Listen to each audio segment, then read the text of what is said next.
On the phone, it's a pleasure to welcome back to the program Stephanie Mencimer. She is the senior reporter from Mother Jones, who has written a piece on she calls them the unusual plaintiffs behind the Supreme Court case that could destroy Obamacare. Of course, we're talking about King versus Burwell. Welcome to the program, Stephanie. Thanks for having me. Now, I think this audience hopefully is well versed in King versus Burwell at this point. It is a case that has made its way to the Supreme Court, I think much to the surprise, frankly, of a lot of the legal establishment and perhaps even to, it appears, the plaintiffs themselves. And it involves some language in the Affordable Care Act which suggests that subsidies are not available for people who have bought insurance on the exchanges that have not been set up by the states. We know that about 34 of these exchanges have been set up by the federal government, but there are other places in the act, in fact, throughout the act, where it's quite clear the intent was to include everybody in terms of getting subsidies. So give us a sense of what the implications from your perspective are if the plaintiffs in King versus Burwell succeed. Well, if they succeed, there's a projected 8 million people who will probably lose their health insurance. They would lose their subsidies and as a result, probably lose their health insurance as well. And there are probably more who will lose insurance because having all these people lose their subsidies would destabilize the insurance market in such a way that even people who have coverage without subsidies are likely to be affected by it. So it's a lot of people. Indeed. And so, all right, so give us a sense of how the King State case got started. Back then, it was King versus Sebelius. Right. It was filed in September of 2013. So it was actually filed before anybody had ever gotten an Obamacare subsidy. No one had, the main part of the law hadn't even kicked in at that point. And it was generated by a kind of a libertarian free market think tank called the Competitive Enterprise Institute. And they're not actually a party to the suit, which I think is kind of interesting. They just recruited the plaintiffs, and they apparently are footing the bill and brought in the lawyers to actually file the case. And King versus Burwell is a Virginia case, so it was heard in the lower courts in the Fourth Circuit in Virginia. And so who are the plaintiffs? The plaintiffs are an unusual bunch of folks. I don't know exactly. CEI wouldn't say how they recruited them. One of the women who's a plaintiff, at the time she joined this case, she was actually living in a motel in Petersburg, Virginia. That was kind of the closest thing, or the next step away from a homeless shelter. And so she's an unusual person to be in this case for a number of reasons. But all right, well, let's start with her. And I want to say that this is not the idea of a think tank or an advocacy group sort of looking for plaintiffs is not necessarily atypical in these situations, is it? Well, I think it's not unusual in public interest litigation. Lawyers and activists sometimes will try to find people who can headline a case that they're interested in bringing.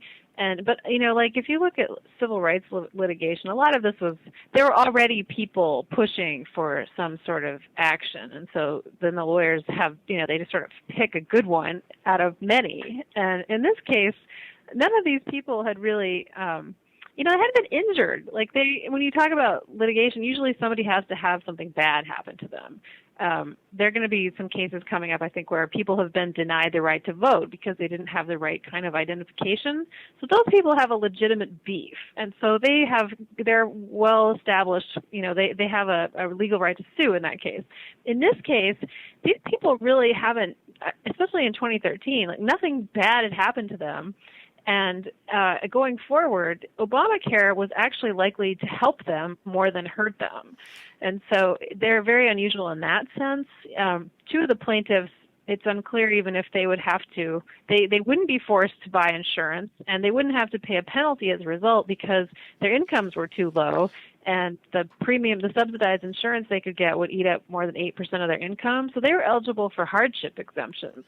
So they're not really affected by this law one way or another. All right, let's get to, let's go through them specifically, because I mean I think it could end up being that standing is an issue, or perhaps it won't be. But let's first start with Brenda Levy. There are four people, right, who are ostensibly the plaintiffs in this, and I keep saying ostensibly because it appears that that some of them weren't even aware the case was ongoing, which seems a little bit. I can understand you want to leave the lawyers to do the work, but that seems a little bit at arm's length to me. But tell us about Brenda Levy. Brenda Levy is the most unusual of the unusual plaintiffs. She is a substitute teacher in Richmond, Virginia. She's 64. She'll be eligible for Medicare probably before this case is even resolved. So on that level, she's not going to be affected by it one way or another. But she claimed that she really couldn't remember how she got in this case, and she didn't really think it was going anywhere. And she was funny because she said she used to read Mother Jones. She was in the Sierra Club. I mean, she kind of looked like an aging hippie when I met her. And then she told me she really didn't want anybody to lose their health insurance, which was kind of incredible because she didn't seem to know that her own lawsuit was designed specifically to do that, to, kick all these people off their insurance plans through Obamacare. And then she said she felt kind of bad. She didn't want to make people's lives more difficult. And I said, well, why are you in this case? And she said, well, they called me. I just wanted to help them out. And so she's... Well, Stephanie, let me ask you. I mean, when you were talking to her, did you get the sense that maybe she wasn't being fully forthright with you? I mean, it seems weird to me that just somebody would just agree to be a part of a case without any seemingly benefit and not even necessarily being ideologically. I mean, it sounds to me like she's not necessarily being forthright with you. It's hard to say. I asked her how she got in this case. Were you a Tea Party activist? Were you involved in Republican politics? And she said, oh, I just lead a quiet life. But then I went back to my office, and I had a suspicion about this, but it wasn't until I actually met her that I figured it out. But she led a protest against the Boy Scouts about 2 years ago to protest their considering letting gay scouts into the organization. And so she's been kind of an active, or at least she's written a lot of letters to the editor complaining about the gay rights movement, and she'd given money to Prop 8 in California, and she'd given some money to political candidates, all of whom were Republicans. So I think she was being a little disingenuous there. But she also did seem really confused. I mean, she told me that she's going to be paying $1,500 a month for her health insurance that she's not getting on the exchange. So I think she didn't understand the way the law works. Because she obviously is eligible for subsidies. Right. If she went through the exchange, she could get insurance for $140 a month. And I was like, why are you paying $1,500? When the income that she claimed in her affidavit in the case said she made about $45,000 a year. So her health insurance was going to eat up at least half her income, or, somewhere around there. And did you get the sense that it's possible that she was getting paid to be a part of this case? No, I actually asked the people that I spoke with whether they were getting anything out of this case, and they said no. And I tend to believe them because at least one of the people was a serious ideologue, and it was clear he was just happy to help out on a cause he believed in. It would be illegal for them to pay the plaintiffs or to give them anything. But in this case, like with Brenda Levy, I wondered whether her lawyers had an obligation to tell her that, wow, you could get a lot cheaper insurance if you just take the Obamacare. And, she was clearly someone who would benefit from Obamacare, which makes her an unusual plaintiff in that sense, because I don't see where her injury is. Right. I mean, that is, and when we talk about a lawsuit like this, right? I mean, I guess it is that is an essential part of this, that the plaintiff has to make a claim that they have somehow been injured and have standing in this case, right? I mean, that's that. Right. All right. Well, let's go to David King. I mean, the one more thing about the Levy thing. I mean, and I guess this is a broader question. Did you ever get a sense of how they were found? I mean, let's say she's on these lists, right? She's got like 4 stars because she opens up every WorldNet Daily, email that she gets about whatever it is, gold or whatnot. I mean, was she contacted by phone? Was she contacted by email? Was there some survey that she took to find out that, she was even, I don't know, an adult? I mean, you know what I mean? Like, what, like, I wish I knew. I mean, she told me the lawyers had called her. Okay. And she'd never met them. By the time I saw, so this case had been pending for more than a year. I talked to her in January, and at that point, she'd never met any of the lawyers working on this case. So she talked to them on the phone, and I think she emailed with them, but she really hadn't had much contact with them, which is, it's kind of unusual for someone whose case is headed to the Supreme Court in a couple months. And so she was contacted initially by the lawyers by phone. That's what she said. She really couldn't remember, or she wasn't telling me. It was hard to say. I should mention that she told one of the reasons she thinks her insurance premiums were so high. She told me that she'd had 2 craniotomies, and she joked. She said, "I've had some holes drilled in my head." I see. Which you could read that however you want, but she didn't remember some critical parts of the story. Okay, so let's go to David King.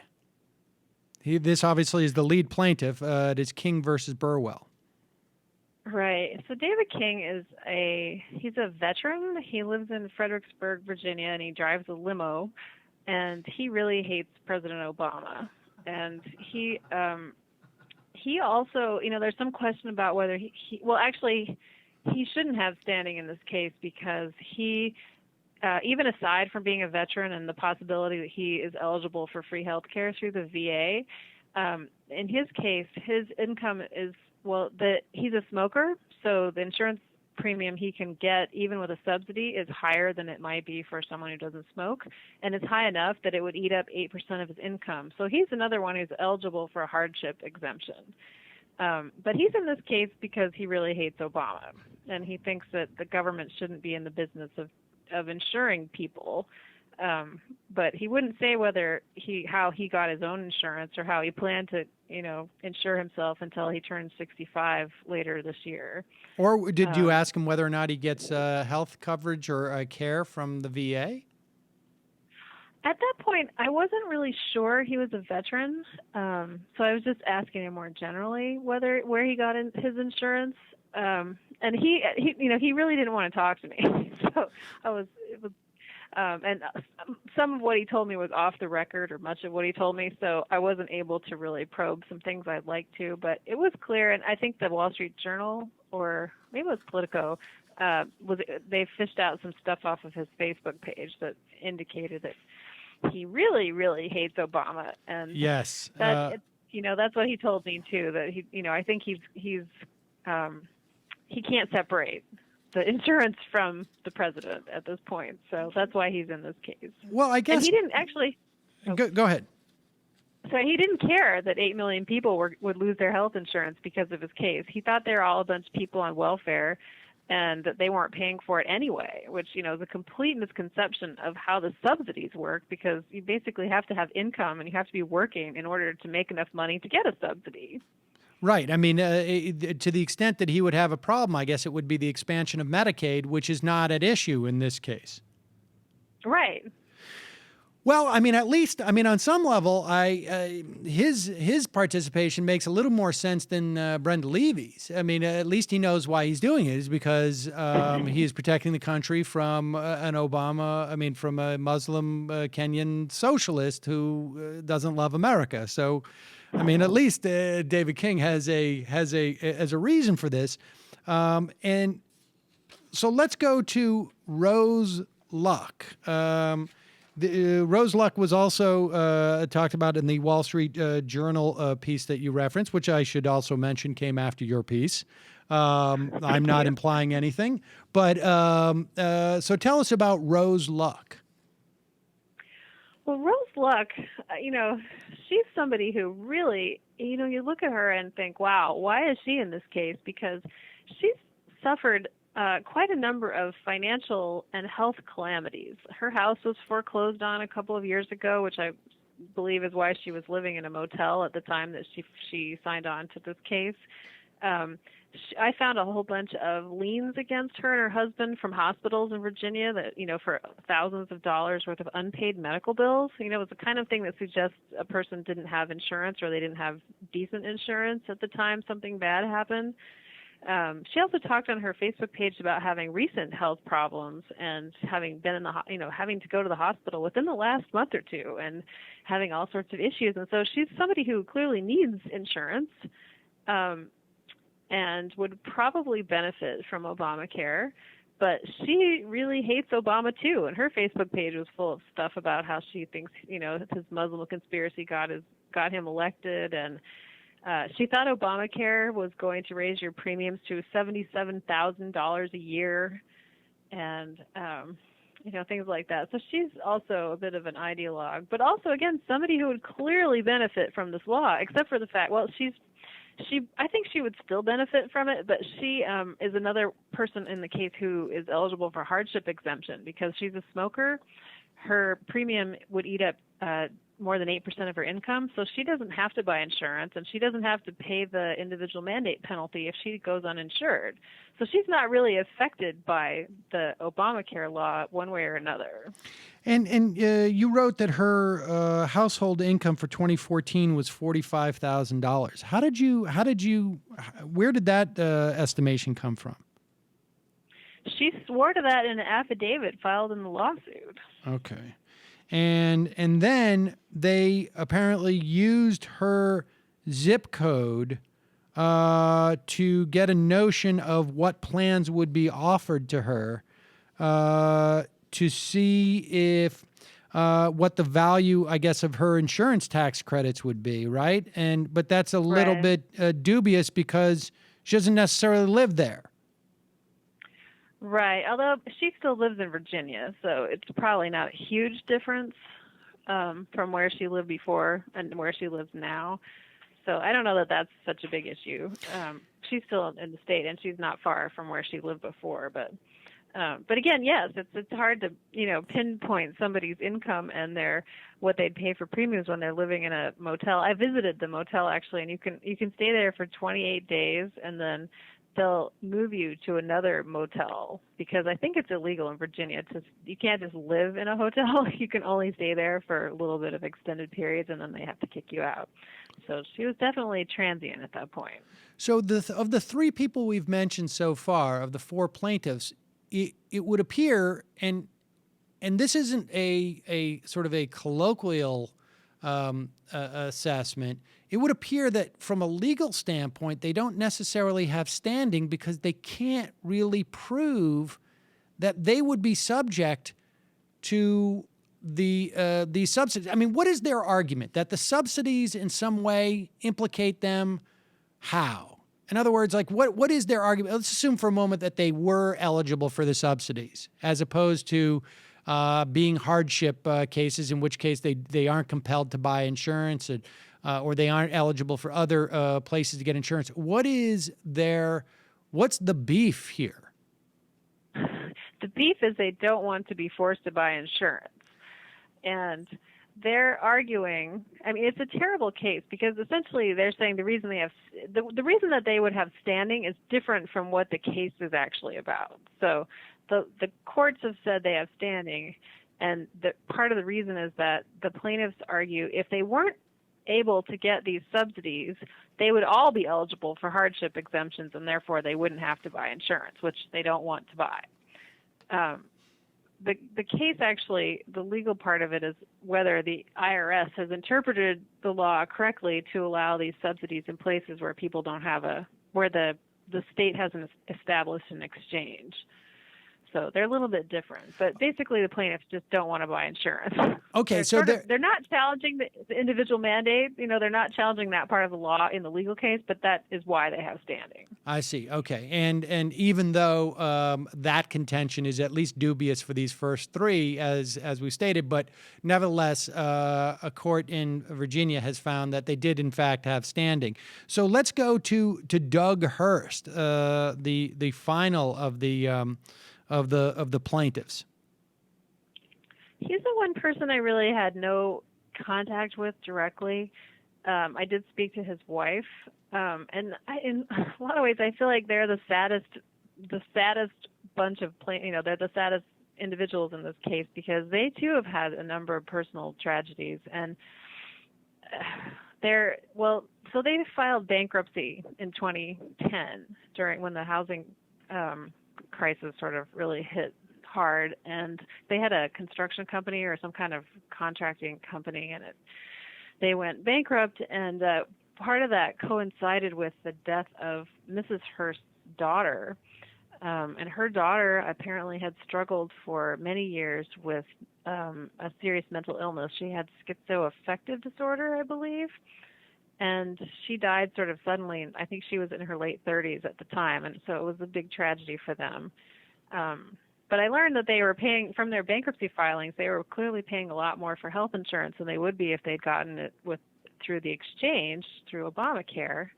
And I think that Mr. Hurst could get insurance, a subsidized premium and insurance for about $62 a month, which was quite a bit lower than the $600 a month he'd been paying back in 2010.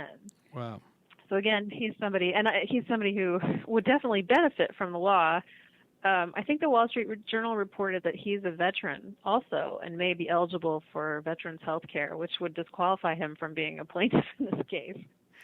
So, why didn't Mr. Hurst, why didn't Doug Hurst speak to you? What did his wife say in terms of why he wouldn't speak to you? She actually, all of the plaintiffs have been instructed not to talk to the media. So that's the first thing that they told me. I'm not supposed to talk to you. And I was not able to go down to visit them in person, so I was sort of stuck talking on the phone. But Mrs. Hurst is a little bit like Dave King. She's got Facebook posts and other things online that suggest that she also doesn't like the president very much, and she's opposed to Obamacare. So I can't necessarily assume her husband also believes those things, but I don't think he would be a plaintiff in this case if he wasn't somewhat like-minded. And do we know how the Hurst daughter died? Wasn't a function of the schizoaffective disorder, was it?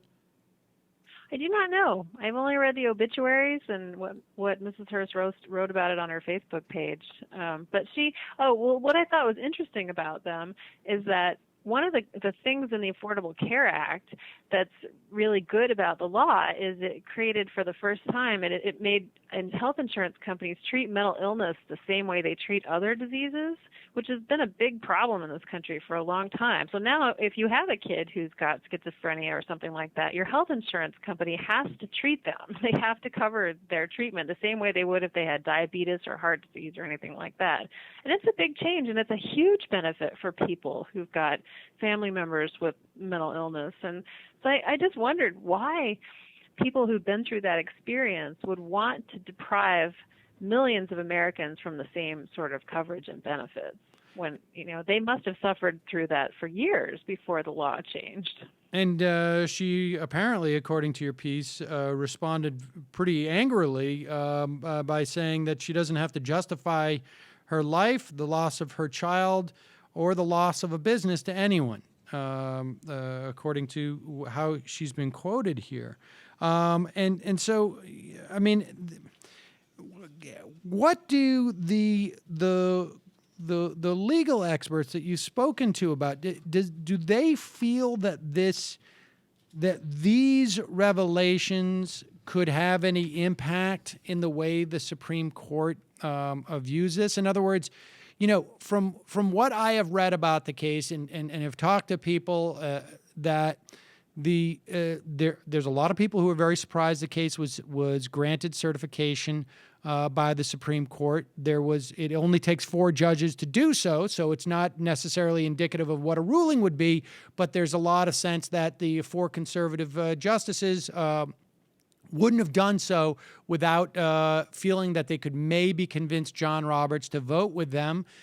And then there's other people who speculate that maybe John Roberts or the court is looking for some way of getting out of this situation, and that maybe standing is one of those things. Is standing something that they could even rule upon? Is it likely that these revelations about these plaintiffs could jeopardize the standing in this case? Well, I think it's possible. I mean, it's a difficult question because none of this stuff about the plaintiffs was ever established in the court record. It was never really litigated to the point, there's none of the stuff in my story is in any of the filings from the lower court. So that's not part of the record that they're going to be working off of. But that said, John Roberts has been quite skeptical of plaintiffs in many cases about standing, and I wouldn't be surprised if he took a look at this. They could bring it up. But it's not one of the questions that's been asked of the court in the, they have a couple questions they're supposed to address when they take a case, and this isn't one of them. So, and we should say that with John Roberts, the times that he's been really dubious about standing has invariably been when it's an individual facing a corporation, and I don't think that's that it doesn't break down exactly along those lines in this situation. But I mean, how is it possible that none of this, that the government in the earlier cases never bothered to say, like, hey, this is a standing question? Like, I mean, I don't understand. They did. But it never. Yeah, they did, actually. And they raised it, and they had the issues with the hardship exemption pointed out, and but the judges, I don't know, I guess the judges, people have explained to me that judges are a little loath to throw out a case on standing when it's a political case like this. They think people should have the chance to be heard. And this never went to trial. I think if this case had proceeded a little bit more, could have been more challenges on standing, but it's just been all the litigation has been about this one part of the IRS regulation. And so there's not been a factual record created by the court that would make the standing challenges more easier.